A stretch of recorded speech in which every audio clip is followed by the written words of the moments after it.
গতকালের ভিডিওতে আমি আমাদের 17 time world champion mister hustle loyalty respect the Cenation leader and the greatest of all time John সিনাকে জন্মদিনের শুভেচ্ছা জানাতে ভুলে গেছিলাম, যেই ভুলটাকে আমি আমার এই ভিডিওতে শুধরে নিতে চাই। তাই এই ভিডিওর শুরুতেই I wish John Cena a belated very happy birthday. আর তোমরাও যদি চাও কমেন্ট বক্সে জন সিনাকে বার্থডে উইশ করতেই পারো, যদিও সেটা জন সিনার কাছে হয়তো পৌঁছাবে না, কিন্তু তবু তোমরা করতে পারো। আর তার সাথে ভিডিওটাও পুরোটা দেখো, কারণ তোমরা দেখছো Rachel entertainer. So let's start the entertainment.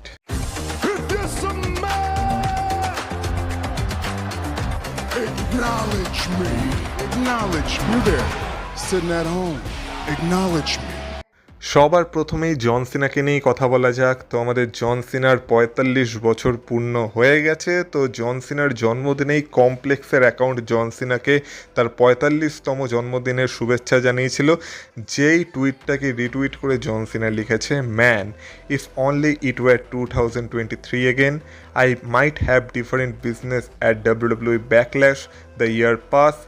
I am still gonna try to do something epic in Tampa for 5/9. I promise Club WWE something special. Stay tuned. মানে আমরা রেসেলমেনিয়ায় তো জন সিনাকে দেখতে পেয়েছিলাম, যেখানে জন সিনা এই বছরের রেসেলমেনিয়াকে হোস্ট করেছিল, কিন্তু এবার মনে হচ্ছে আমরা ব্যাকল্যাশও জন সিনাকে কোনো একটা রোলে দেখতে চলেছি। বিশেষ করে জন সিনা এটা নিজেই অ্যানাউন্স করে দিয়েছে যে সেই সময় ডাব্লিউডাব্লিউইর যে ক্লাবের ইভেন্টগুলো হবে, মানে ডাব্লিউডাব্লিউইর এখন একটা নতুন পলিসি এসেছে ডাব্লিউডাব্লিউই ক্লাব, যেখানে আর কি লোকেরা সাবস্ক্রিপশন কিনতে পারে, যাতে তারা কিছু স্পেশাল সুবিধা পাবে ডাব্লিউডাব্লিউইর তরফ থেকে, আর কিছু স্পেশাল অ্যাক্সেস পাবে। তো সেখানে জন সিনা কিছুটা স্পেশাল করতে চলেছে, যেটা জন সিনা সবাইকে প্রমিস করে দিয়েছে আর বলেছে সেটার জন্য স্টে টিউন থাকতে। আর তার সাথে সাথে আমরা হয়তো এটাও আশা করতে পারি, তার মানে জন সিনা যখন ব্যাকল্যাশের আশেপাশে ডাব্লিউডাব্লিউইর ক্লাবের অ্যাক্টিভিটি করছে, তখন সম্ভবত ব্যাকল্যাশও আমরা হয়তো কোনো একটা রোলে জন সিনাকে দেখতে পেয়ে যেতে পারি। হ্যাঁ, অবশ্যই সে রেসলিং করবে না, কিন্তু অন্য যে কোনো রোলে হয়তো আমরা জন সিনার করে অ্যাপিয়ারেন্স দেখতে পেয়ে গেলাম, সেটার একটা সম্ভাবনা আছে। তাই অনেকে এখন জন সিনাকে ব্যাকল্যাশও এক্সপেক্ট করে বসে আছে। এবার কথা বলা যাক দ্য বিস্ট ইনকার্নেট ব্রক লেসনারকে নিয়ে। তো ব্রক লেসনারকে নিয়ে খবর আর শেষ হচ্ছে না। রেসেলমেনিয়ার পর থেকে ব্রক লেসনারকে নিয়ে একের পর এক খবর বেরিয়ে আসছে।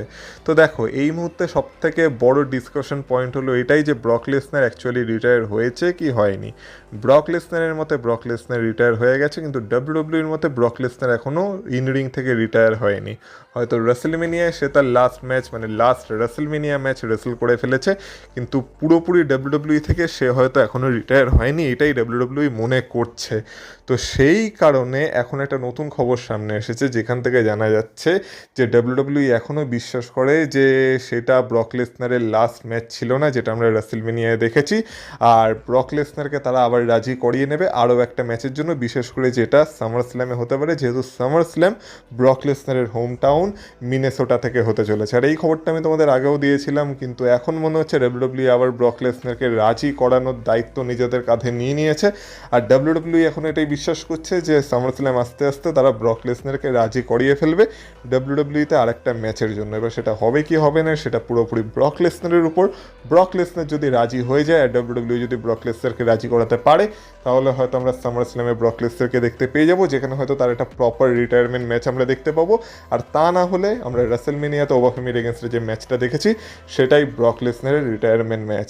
এবার তোমাদের মধ্যে অনেকেই কমেন্ট করছো যে ব্রক লেসনার হয়তো ওবাফেমির কাছে এই কারণেই রিটায়ার হয়ে গেছে, কারণ ব্রক লেসনার গান্থারের হাতে রিটায়ার হতে চায়নি। হয়তো কথাটা অনেক অংশে সত্যি, কারণ গান্থারই প্রত্যেকটা সুপারস্টারকে রিটায়ার কেন করবে?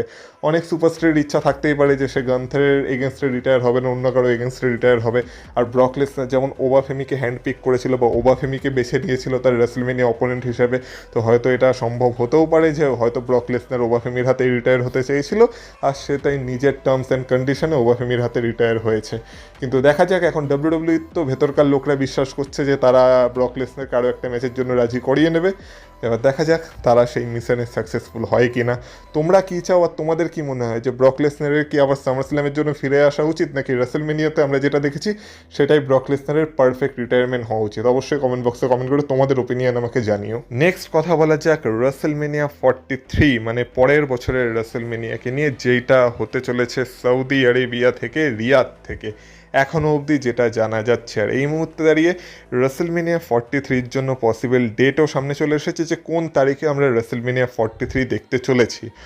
দুটো ডেট সামনে এসেছে, যার মধ্যে মনে করা হচ্ছে যদি খুব তাড়াতাড়ি হয় তাহলে হয়তো 2027 সালের 27শে মার্চ আমরা রেসেলমেনিয়া 43 দেখতে পেতে পারি। আর তা না হলে ডাব্লিউডাব্লিউই এপ্রিল মাসের 10 তারিখের মধ্যে রেসেলমেনিয়া 43 করানোর কথা ভাবছে। মানে না হয় খুব তাড়াতাড়ি হলে 27শে মার্চ, আর না হলে এপ্রিল মাসের 10 তারিখে। এখনও অবধি ডাব্লিউডাব্লিউই রেসেলমেনিয়া 43 করানোর কথা ভাবছে, যেটা রিয়াদ সৌদি আরেবিয়া থেকে বা সৌদি আরব থেকেই হতে চলেছে এখনকার খবর অনুযায়ী।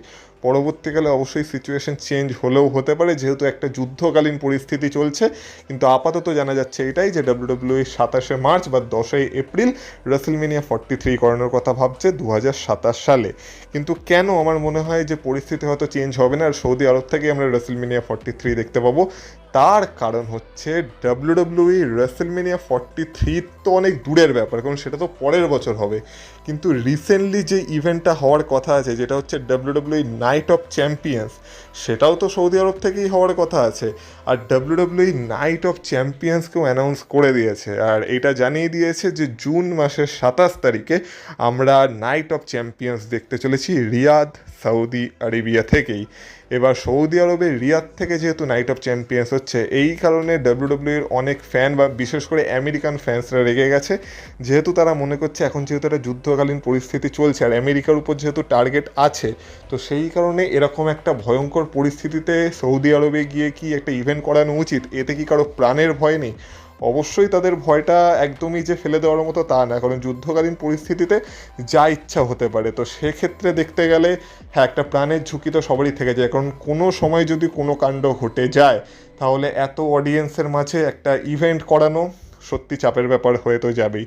তো সেই কারণেই সবাই একটু কনসার্ন দেখাচ্ছে যে এই মুহূর্তে হয়তো WWE night of champions Saudi Arabia থেকে না করালেও পারতো। আর এরকমও তো অনেক নিউজ আসছিল যে নাইট অফ চ্যাম্পিয়ন্সের জন্য ডাব্লিউডাব্লিউ হয়তো অন্য কোনো ভেন্যু দেখছে, এই বছরে নাইট অফ চ্যাম্পিয়ন্স হয়তো সৌদি আরব থেকে হবে না, ডাব্লিউডাব্লিউ হয়তো আমেরিকাতেই করাতে পারে, আমেরিকার কোনো একটা জায়গায় নাইট অফ চ্যাম্পিয়ন্সকে শিফট করে দিতে পারে। কিন্তু আলটিমেটলি এখন ডাব্লিউডাব্লিউ এটা অ্যানাউন্স করে দিয়েছে যে নাইট অফ চ্যাম্পিয়ন্স সৌদি আরবে রিয়াদ থেকেই হতে চলেছে, যার ডেটও সামনে চলে এসেছে, যেটা হচ্ছে 27শে জুন 2026। তো এই কারণে অনেকেই এখন ডাব্লিউডাব্লিউর উপর রেগে আছে।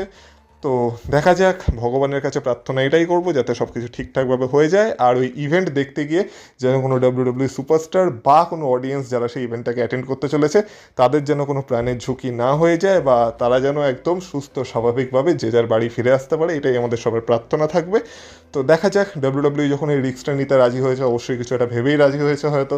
আর সৌদি আরেবিয়া থেকে হয়তো সেরকম সিকিউরিটি ডাব্লিউডাব্লিউকে দেওয়া হচ্ছে সম্ভবত, কিন্তু তবু যেমন বললাম যুদ্ধকালীন পরিস্থিতি, কোনো কিছুই বলা যায় না কখন কি হয়েছে, এটাই একটা ভয়ের কারণ। কিন্তু এখন আর কি করা যাবে, যেটা অ্যানাউন্স করার সেটা ডাব্লিউডাব্লিউ অ্যানাউন্স করে দিয়েছে। এবার আজকের ভিডিওতে আর সেরকম কোনো বিশেষ আপডেট তো নেই, কিন্তু তবু যেতে যেতে কালকে স্ম্যাকডাউনের কথা একটু বলে রাখি। তো কালকে আমরা স্ম্যাকডাউন আফটার রেসেলমেনিয়া দেখতে চলেছি, আর আপডেট আসছে এইটাই যে কালকে স্ম্যাকডাউনের একটা নতুন জন্ম হতে চলেছে, বা ট্রিপল এইচের ভাষায় কালকে স্ম্যাকডাউনের একটা নতুন এরা শুরু হতে চলেছে, যেখানে আমরা স্ম্যাকডাউনের একটা রিব্র্যান্ডিং দেখতে পাবো। তার মানে হচ্ছে স্ম্যাকডাউনের হয়তো প্রেজেন্টেশনে কিছু একটা চেঞ্জ আসতে চলেছে, যেখানে গ্রাফিক্স আর লোগোতে সম্ভবত কিছু চেঞ্জ আসতে পারে, যেখানে স্ম্যাকডাউনের একটা সম্পূর্ণ মানে ফ্রেশ ফিলিং আমাদের সামনে আসবে। তো দেখা যাক কালকে ডাব্লিউডাব্লিউ স্ম্যাকডাউনের সাথে কী করতে চলেছে আর প্রেজেন্টেশনে কী চেঞ্জ আনতে চলেছে। আর যেহেতু এটা রেসেলমেনিয়ার পরের স্ম্যাকডাউন, গতকালের ভিডিওতে আমি যেমন তোমাদের বলেছিলাম যে ইউএসএ নেটওয়ার্ক এরকমভাবে স্ম্যাকডাউনটাকে হাইপ করছে যে স্ম্যাকডাউনে যা ইচ্ছা হয়ে যেতে পারে, এনিথিং ক্যান হ্যাপেন, আর এই স্ম্যাকডাউনটা না দেখলে আমরা হয়তো অনেক কিছু মিস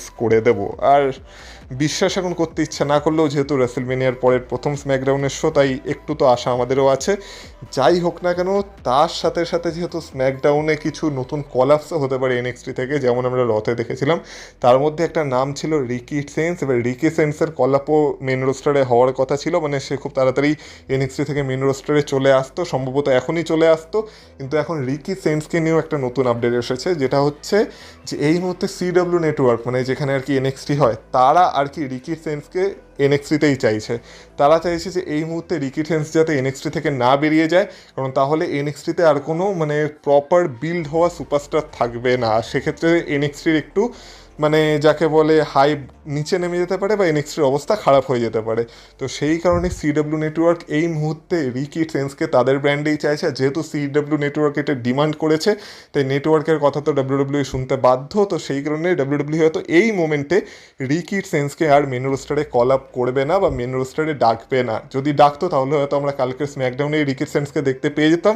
আর আলটিমেটলি যদি টিকেও চেয়ে থাকে বা ডাব্লিউডাব্লিউ চেয়ে থাকে যে না যাই হয়ে যাক না কেন রিকি সেন্সকে আমরা এই মুহূর্তে মেন রোস্টারেই নিয়ে আসবো, তাহলে হয়তো কালকে আমরা রিকি সেন্সকে স্ম্যাকডাউনে দেখতে পেয়েও যাবো।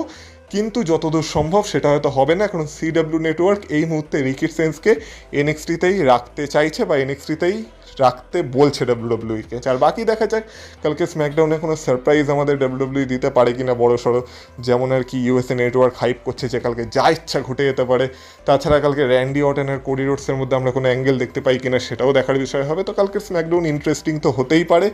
তো চোখ রেখো স্ম্যাকডাউনে যদি ইচ্ছা হয়, যদিও এখন স্ম্যাকডাউন দেখার মতো তো হচ্ছে না, কিন্তু কালকের স্ম্যাকডাউনে আশা করি কিছু একটা মানে কিছু না কিছু একটা তো ঘটবেই। তো যাই হোক আজকের ভিডিওটা এই অবধি থাক। ভিডিওটা ভালো লেগে থাকলে ভিডিওটা একটা লাইক করে দিয়ে যাও। এই চ্যানেলে নতুন হয়ে থাকলে চ্যানেলটাকে সাবস্ক্রাইব করে দিও। তার সাথে সাথে তো এই ভিডিওটাকে হাইপ করো, তোমার বন্ধুদের সাথে শেয়ার করো। আর পারলে তোমাদের গুরুত্বপূর্ণ মতামত কমেন্ট বক্সে কমেন্ট করে আমাকে জানাও প্রত্যেকটা বিষয়, যেসব বিষয়ে ভিডিওতে আলোচনা করলাম। আর আমাকে যদি ফেসবুক আর ইনস্টাগ্রামে ফলো করতে চাও তার লিঙ্ক পেয়ে যাবে তোমরা এই ভিডিওর ডিসক্রিপশন বক্সে। তো সেখান থেকে গিয়ে তোমরা আমাকে ফলো করে আসতে পারো, তাহলে তোমাদের সাথে কথা হবে আবার পরের ভিডিওতে। ততক্ষণ তোমরা ভালো থেকো, টাটা।